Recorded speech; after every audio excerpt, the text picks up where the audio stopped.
ফিলিস্তিনের অবরুদ্ধ গাজা উপত্যকায় বিমানের মাধ্যমে খাবার ফেলেছে ৬টি দেশ। শুক্রবার ১২৬টি প্যাকেজ ফেলা হয়েছে। এগুলো পাঠিয়েছে ফ্রান্স, জার্মানি, স্পেন, মিশর, জর্ডান এবং সংযুক্ত আরব আমিরাত।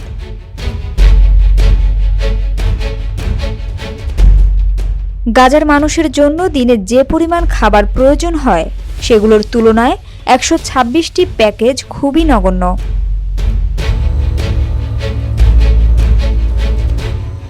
দখলদার ইসরায়েলের প্রতিরক্ষা বাহিনী জানিয়েছে শুক্রবার ৬টি দেশকে তারা গাজায় খাদ্য সহায়তা ফেলতে দেয়। এদিকে জাতিসংঘের ফিলিস্তিন বিষয়ক দাতব্য সংস্থা ফিলিপ লাজ্জারিনি জানিয়েছেন, গাজায় একটি ট্রাকে করে গাজায় সহায়তা পাঠাতে যে পরিমাণ অর্থ খরচ হয় বিমান দিয়ে, সেটি করলে ১০০ গুণের বেশি অর্থ লাগে। এছাড়া বিমানের চেয়ে ট্রাক দ্বিগুণ ত্রাণ পরিবহন করতে পারে বলেও জানান তিনি।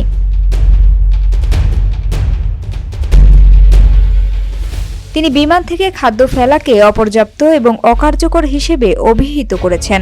জাতিসংঘের এই কর্মকর্তা বলেছেন, বিমান থেকে ত্রাণ ফেলার ক্ষেত্রে সবার মধ্যে যে রাজনৈতিক ইচ্ছা আছে সেটি যেন স্থল দিয়ে করার ব্যাপারেও প্রয়োগ করা হয়।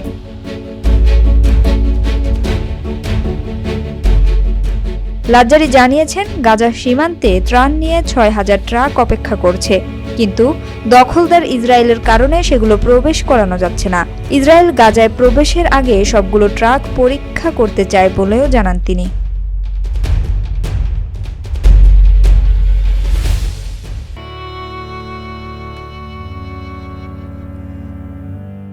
কক্সবাজারে ট্রেনের ধাক্কা, নারী শিশুসহ অটোরিকশার ৫ যাত্রী নিহত। ঢাকাগামী কক্সবাজার এক্সপ্রেসের ধাক্কায় সিএনজি চালিত অটোরিকশার ৫ যাত্রী নিহত হয়েছেন। নিহতদের মধ্যে নারী ও শিশু রয়েছে। তাৎক্ষণিকভাবে নিহতদের পরিচয় পাওয়া যায়নি।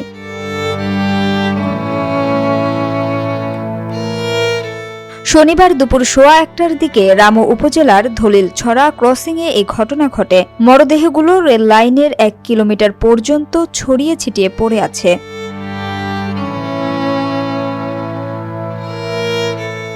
এদিকে বেলা ২:৩০টার দিকে চট্টগ্রাম থেকে ছেড়ে আসা প্রবাল এক্সপ্রেস ট্রেন দুর্ঘটনাস্থলে পৌঁছালে স্থানীয় জনতা সেটাকে আটকে দেয়। তারা মরদেহ উদ্ধার না হওয়া পর্যন্ত ট্রেনটি ছেড়ে না দেওয়ার ঘোষণা দিয়েছেন।